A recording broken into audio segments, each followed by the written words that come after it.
ஆனால் இந்த மாற்றம் ஏனடி?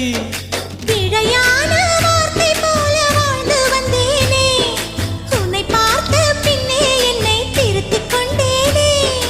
புரியாத கவிதை போல வாழ்ந்து வந்தேனே, அவையாவும் முந்தன் கண்ணில் அர்த்தம் கண்டேனே.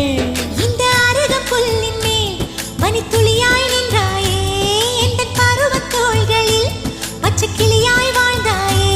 என்னை துளசி செடியாய் சுற்றி வந்தாயோ, கண்ணால் பார்த்து பார்த்து வெற்றி கண்டாயோ.